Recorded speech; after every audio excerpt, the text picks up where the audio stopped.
Okay, so let's try this again. How's everybody doing? So this is going to be the video that I'm sure a few people have been wanting to see, and I've led up to this for about a week and a half to 2 weeks. So as you can see, I don't know if people can tell on camera, but I can tell, obviously, since this is my truck and I see it every day. My truck has been lowered finally, 3 inches in the front, 4 inches in the rear with the belltech kit. It's a little bit easier to see on, excuse me, on this side, because the sun's facing this way. But there you go, truck is lowered. And yes, I know the fender liner's not in here, so if somebody wants to point that out, I do know it's not in there. It's right there on the floor. I just forgot to put it back in yesterday, and by the time I was done fucking with this truck, I just was tired, and I just didn't want to deal with it no more. So I'm going to go over the tools you're going to need to do it, front and back. They are separated into two different notes on my iPad, so that way there's no questions. I'm trying to put as much information in this video as I can to help everybody, because belltech's and there's some things that I will show because it didn't really explain it very well. Belltech's instructions are decent at best, especially since they don't give you actual specific tool sizes that you're going to need as far as sockets and whatever else. I give you the specifics for everything. On the rear, everything I give you is specifics. The front is just, that's the general sizes you're going to need for everything. You'll just have to figure out where everything goes. I can tell you where a few things go because I know them right off the top of my head. So I will help as much as I can. This is the first 21 extended cab that I have seen with this kit on it that I know of. So there may be others, but this is the first one I've seen. So don't comment saying that's your brother's, buddy's, grandma's, dog's, cousin's truck is lowered. I don't give a shit. This is the first one I've seen. I've seen other crew cabs. I've seen one other crew cab that's a 21 or a 22 that's been lowered. But as far as the extended cabs, this is the first one. I've seen the other trucks that don't have the same front end as mine, the older ones. I've seen them lowered, but not of this current generation, which is a 21. So with that out of the way, these are all the extra parts. These are all the old stuff. So this is the front strut. This is the front strut. This is the exhaust. You don't have to cut it off right here. This is the resonator. I will get into that in a second. These are the two rear shocks. This is the rear shackle. The other rear shackle's under all this. This is the bottom plate for the axle for the U-bolts to go through. This is the stock U-bolts, stock bump stops. That's the stock sway bar end link. They're both over here. There's the other one. And there's my leveling kit over there. Those two pads right there. Yeah. So that's that. So here we go. We're gonna start with the front and work our way to the back. So on the back, on the front axle or front suspension, I have stuff in metric and standard, just because metric is how I see how everything is given to me and how everything was shown in instructions for like the leveling kit. So that's what I have. This is where I got all these parts, all these tool sizes from, is the rough country instructions for the leveling kit, because Belltech doesn't give you any fucking instruction on, I mean, doesn't give you any specific sizes. So here you go. So one thing to know, the 9/32 socket goes on top of the Belltech strut. It goes on this little nub right here on the top of the strut where the shock is, or strut, whatever you want to call it. This one, all I used was an adjustable wrench to put on top of this, and that way it held it, because you have to hold that, because if you try to tighten that nut, it'll just spin inside the tube for the shock. So you need that to keep it still. And I'm sorry if I'm sniffling, I just sneezed a second ago. But so this is everything you're gonna need. The 10mm wrench and socket. You really don't need a wrench, you can use a socket, it'll work just fine. But that will go on the ABS wire bracket on the back of the knuckle, and it also on the ABS brake line bracket that's on the frame. And and like I'm trying to go over these, and so the 13mm is the bottom of the sway bar link. The 13 is the bottom part of it. The 15 is the top part of it. Don't know why they're two different sizes. That's just how GM did it, because they're stupid. The 17 is for the top strut mounts, the top 3 bolts to get the strut out. The 18, the 18 millimeter is for the upper control arm ball joint nut. That's what that is for. You don't have to, like the 13/16 and the 7/8, those are for the lower ball joint and the tie rod end. I didn't take the tie rod end out of either side, and I didn't take the lower ball joint off. There's no need. You can fish the strut out through the side, through back where the brake caliper is. You don't need to take any of that other shit off. I didn't. If you want to, that's completely up to you. But like I said, I didn't have to. I didn't want to. I didn't need to. So there you go. And then you need, I also forgot to say it, but the T15 Torx, you need it for these little screws that are on the front. They hold the fender liners in. So there's 2 right here. There's 1 right there. There's a few that are up along inside of the fender. There's 3 or 4 of them over on the front, near where the front of the bumper is. And there's some up here.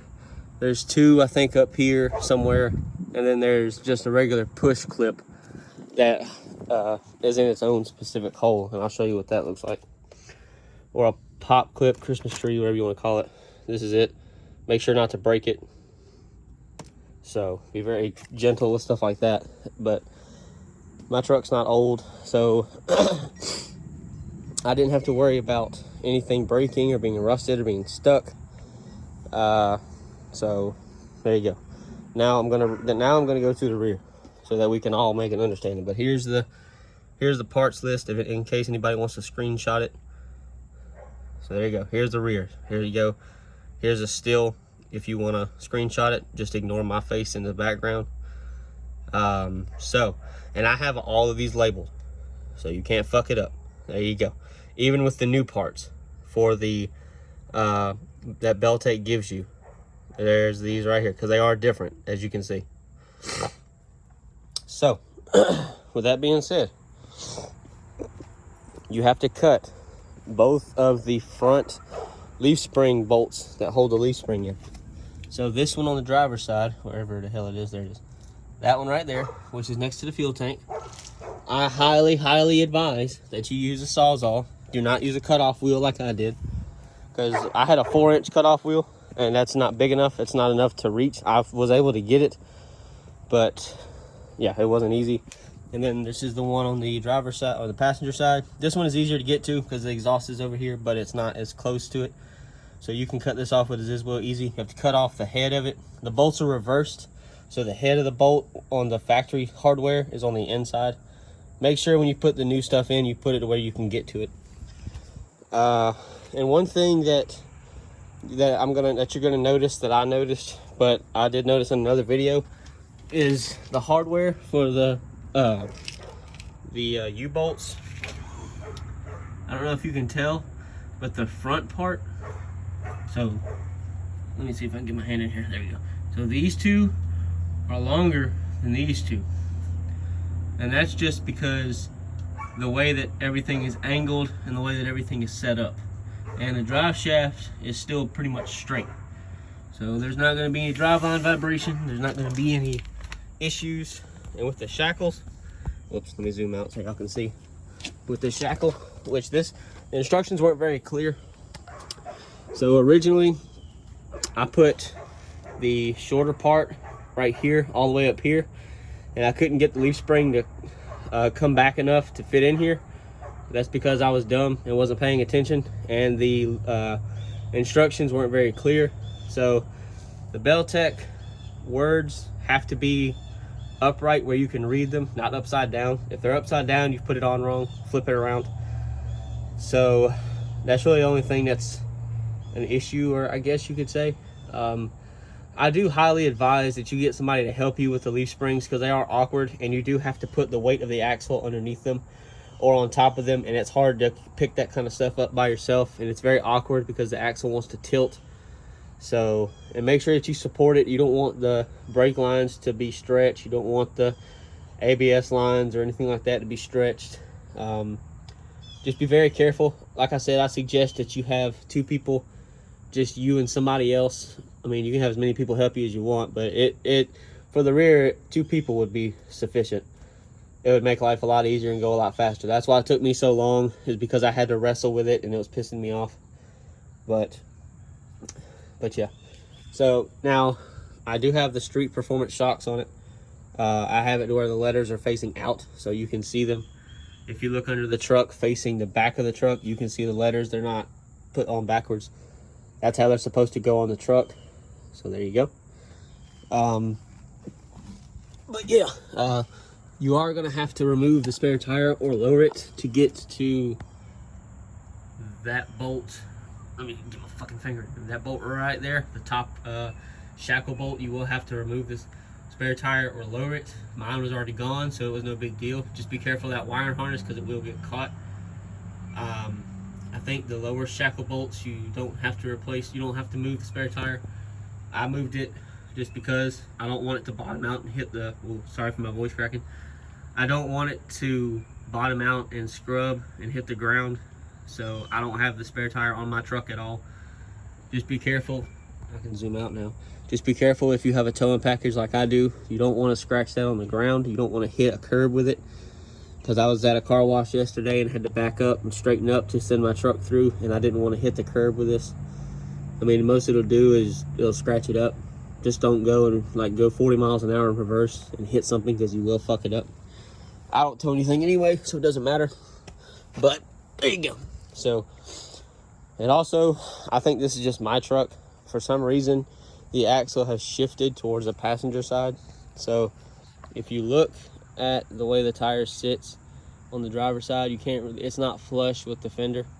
But if you look over here on the passenger side, it sticks out a lot more. I can tell. I don't know if you can tell on camera, but I do have a belltech sticker. That'll probably be the only sticker that I put on this truck. I don't like stickers. And for those that don't know, you stickering up your car does decrease its value, because they're a pain in the ass to remove, and they can get stuck and just look like shit. But anyway, here you guys go. Just as a note, the rear will be a little bit stiffer than normal. Like, it will have some give. It will, you know, if you go over bumps, you're gonna feel every bump. It does, you know, I can bounce on it, but it's not like it was. So just know that is a repercussion of putting a sport suspension on a pickup. It does ride a little stiff. That's because it has leaf springs, not coil springs. Coil springs are a little bit more forgiving. You can put different spring rates for those. You could probably take some leaves out of these and it would ride a little bit better, but if you're going to actually use your truck still, you run the risk of bottoming out and hitting the bump stops. Because yesterday when I was driving around, I kept thinking that I was hitting the bump stops, and I'm not even anywhere near touching the bump stops. So it's just that the suspension is firmer. It does drive a lot better. It does take corners a lot better. There is some camber now on the front. I don't know how well that'll come across on camera. I can see it a little bit, and I can tell when I drive it. So you will need to get an alignment when you get done with this. If you want to keep the camber, that's up to you. Just know you will wear out your tires faster. The rear, there is no alignment needed, because it's not an independent suspension vehicle all the way around. So the rear is okay. But yeah, I mean, there you guys go. That's what it looks like. I promised I would, show y'all what it looks like. I wasn't gonna take the truck apart, and do that. Oh, also, if you're gonna when you cut off the bump stop mounts that are underneath that piece right there, make sure you use a Sawzall.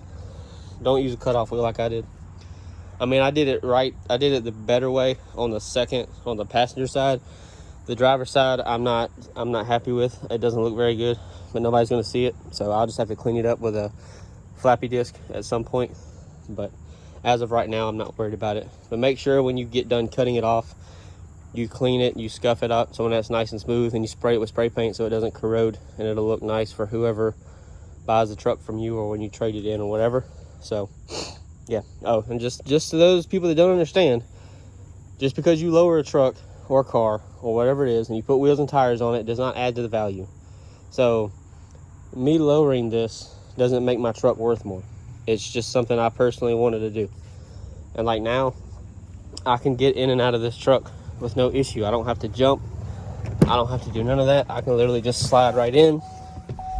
There you go. So if you're short, or you've got back problems or hip problems or knee problems or whatever, or you just don't want to buy steps like I don't, there's you an alternative.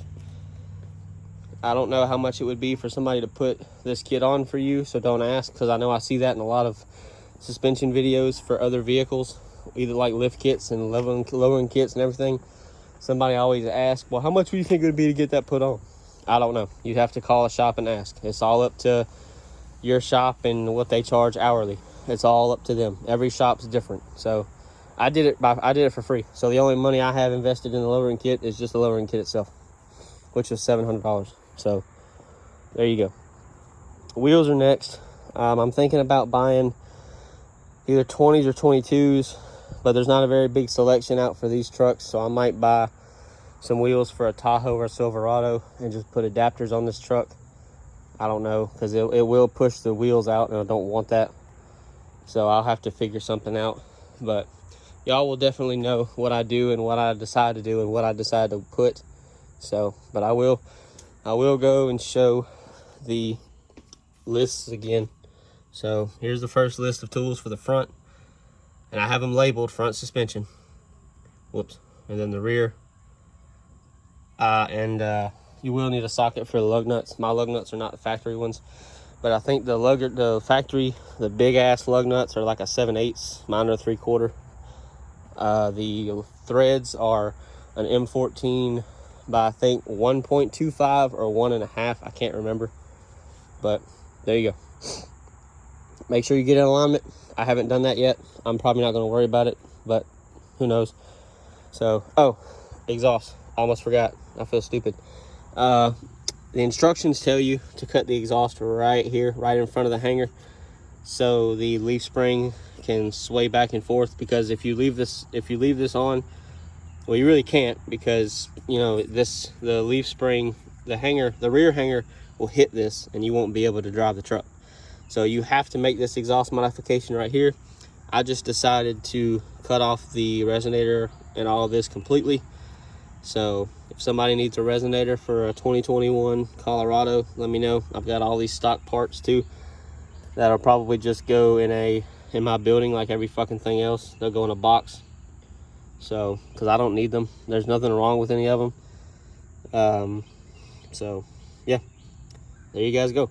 So I hope this helps. Now you can see what your truck would look like when it's lowered. It handles a lot better.